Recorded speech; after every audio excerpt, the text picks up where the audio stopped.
Sorry about that, guys. That was David calling. If you have two or more alleles for a locus, then your diploid individuals may be homozygous or heterozygous, just like you learned in genetics. The frequency of an allele in a population can be calculated. That's what we're going to be learning how to do.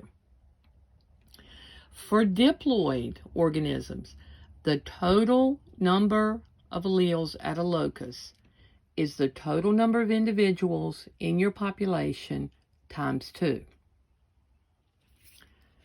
The total number of dominant alleles at your locus is you're going to take 2 alleles for each homozygous dominant individual, plus you're going to pick up another dominant allele and add it to those for each heterozygous individual.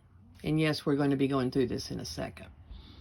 If you wanted to get the total number of recessive alleles at a locus, then you're going to say in the population, I need to add 2 alleles for each homozygous recessive individual, plus I'm going to add 1 recessive allele that each heterozygous individual is carrying. Now, if you have 2 alleles at a locus, then we use the letter P and Q to represent their frequencies. The frequency of all alleles in the population will equal 1. That also stands for 100%, and we'll look at that more later. So that if you have the frequency of P and the frequency of Q in the population, it will equal 1. So let's look at an example, okay?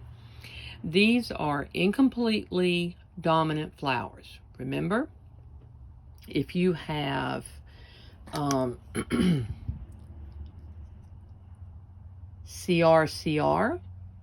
then you are homozygous and you are red. If you have CW, you are homozygous and you are white. But remember, with incompletely dominant, then you have expression of both of these traits. So CRCW is pink. Now, look at the numbers of individuals, and these are real individuals after the breeding. You have 320 red, who are homozygous, 160 pink, who are heterozygous, 20 white, who are homozygous recessive. Okay, now, so the problem is they want us to calculate the number of copies of each allele. Okay, so first thing we're going to do is we say, okay, well, how many copies in this population do I have of the allele CR? Okay, now notice right here for these 320, each of those individuals is carrying 2 CR alleles. So the first thing I have to do is say 320 times 2, okay? Notice here, each of these 160 is carrying 1 of those CR alleles. So I have to say 320 times 2 plus 160, that's 800. Okay? Now, how about CW?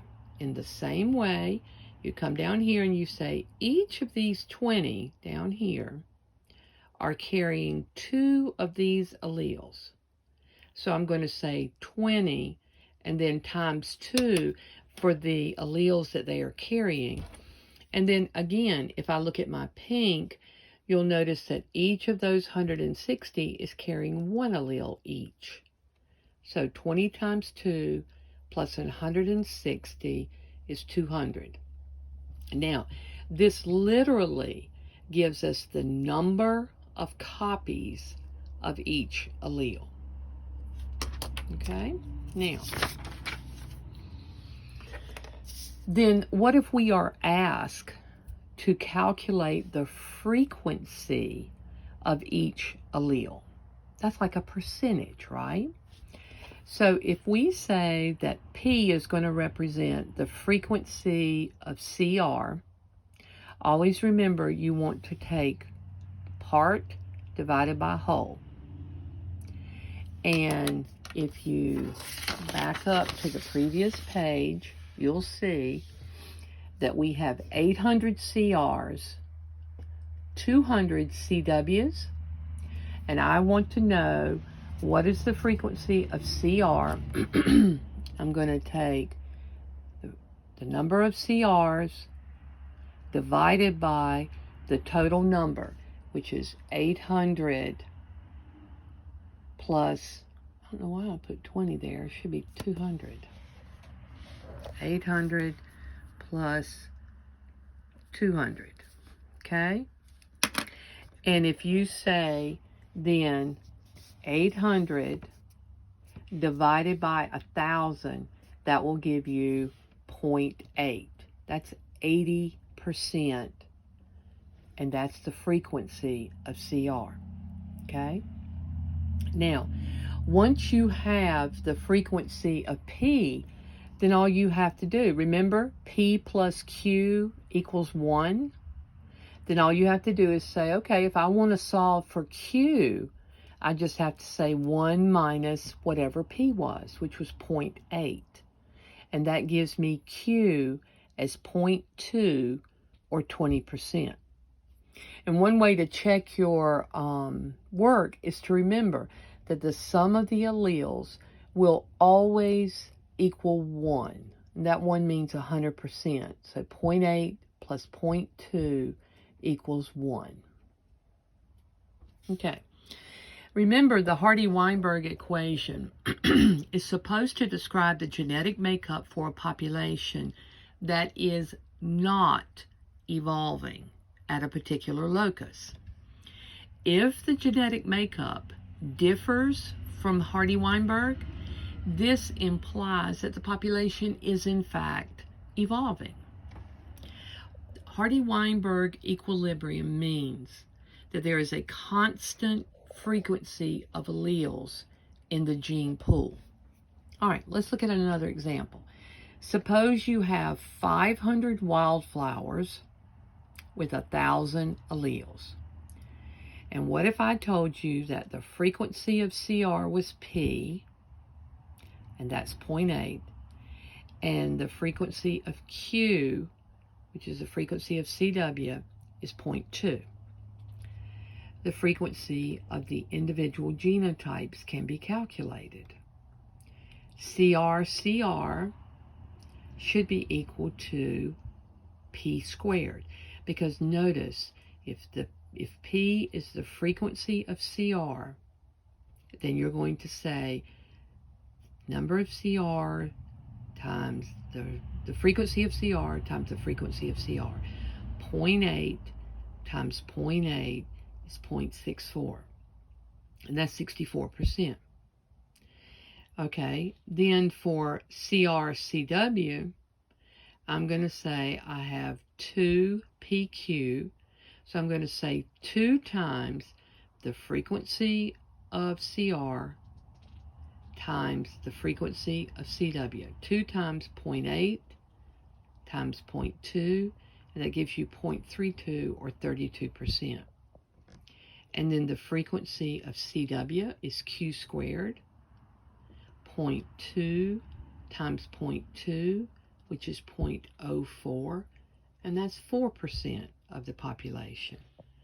And if you need to, you could actually go back and confirm this using a Punnett square, so you would know that you were accurate.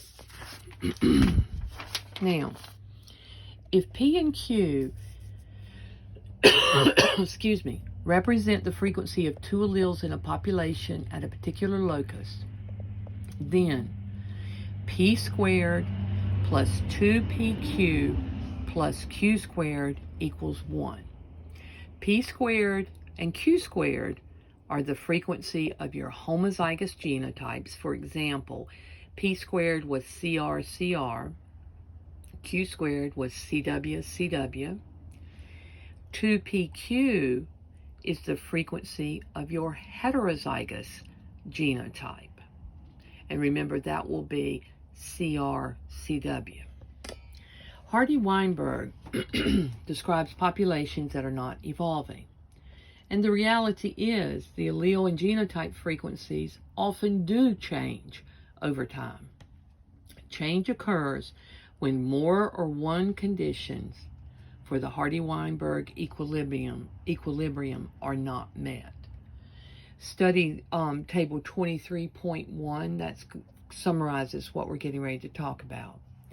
Now, if you want a population, this is very important now, if you want to be able to say the population is not evolving, in other words, it is in Hardy-Weinberg equilibrium, the following conditions must all be met.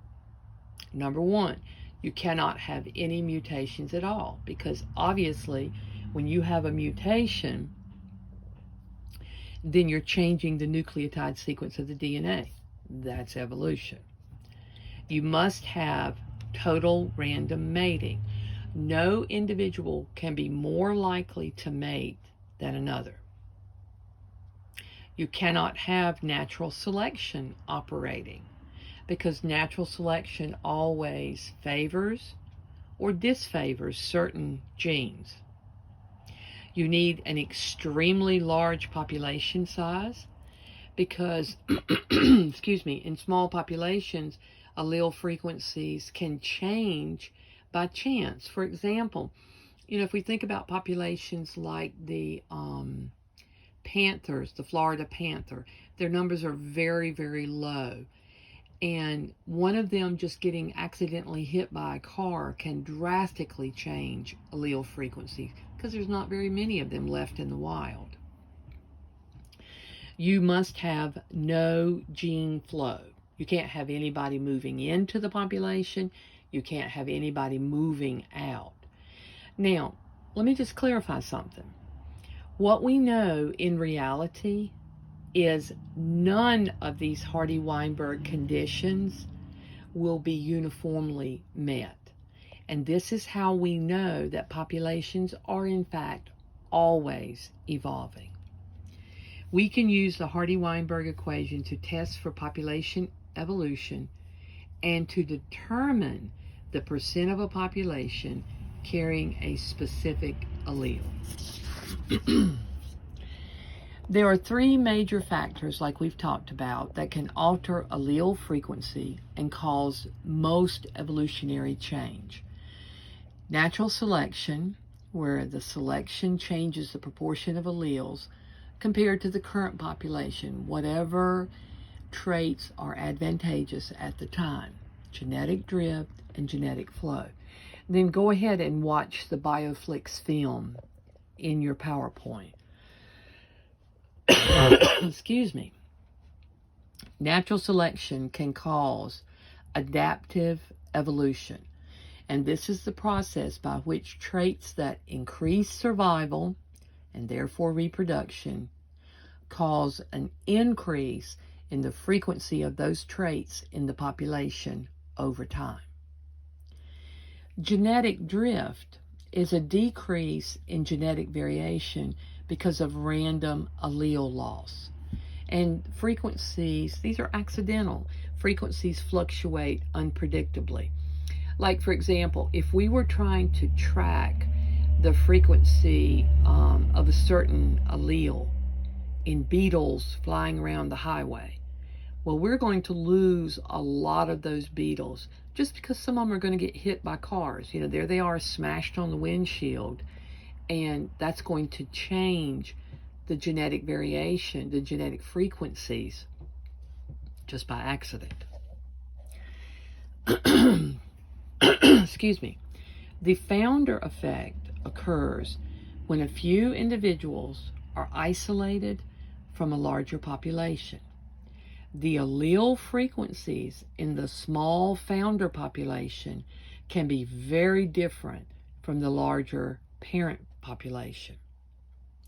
We also know the bottleneck effect can occur. This is a drastic reduction in population size due to sudden environmental change. And those that remain may be very different from the original population. If the population remains small, then it will also be affected by genetic drift. Study the pictures, the slides in your PowerPoint and in your textbook for better explanation so you can actually see this happening. So let's remember, in genetic drift, it is significant in small populations. It can cause allele frequencies to change at random. It can lead to loss of genetic variation within populations. And it can cause harmful alleles to become fixed in the population. Gene flow is the movement of alleles among populations. It can move fertile individuals or gametes, like we're talking about wind blowing pollen, that kind of thing. It can decrease variation among populations over time. And it can also affect their adaptation to their local environment. It can increase the fitness of a population, and it's been very important for the evolution in the population of modern day humans. Natural selection is the only factor that consistently increases the frequency of alleles that have or provide a reproductive advantage, and it acts on phenotype.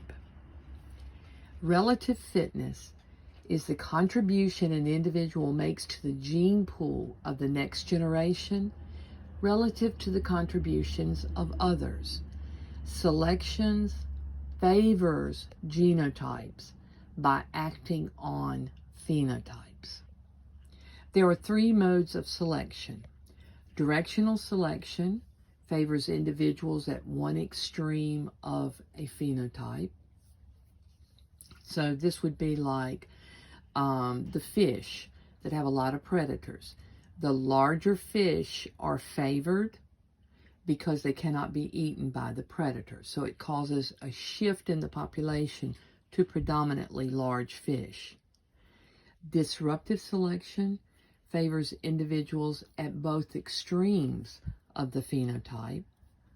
Stabilizing selection favors the average. It acts against extremes. One of my favorite examples of that is like human babies. If the baby is too small when it's born, then it has difficulty surviving. If the baby is too large, it has difficulty surviving, particularly in earlier times, just trying to be born.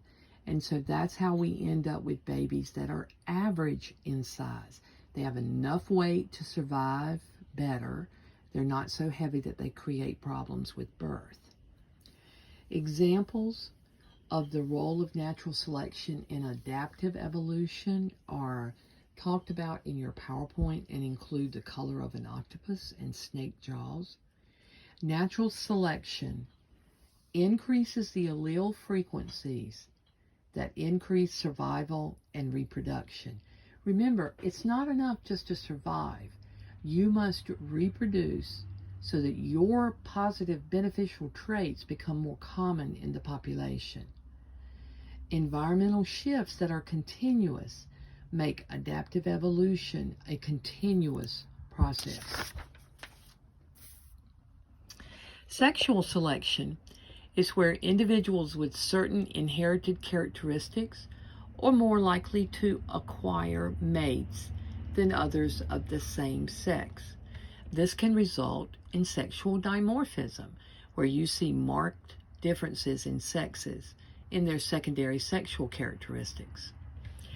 Intrasexual selection is when you have direct competition among individuals of one sex, and those are often males, for mates of the opposite sex.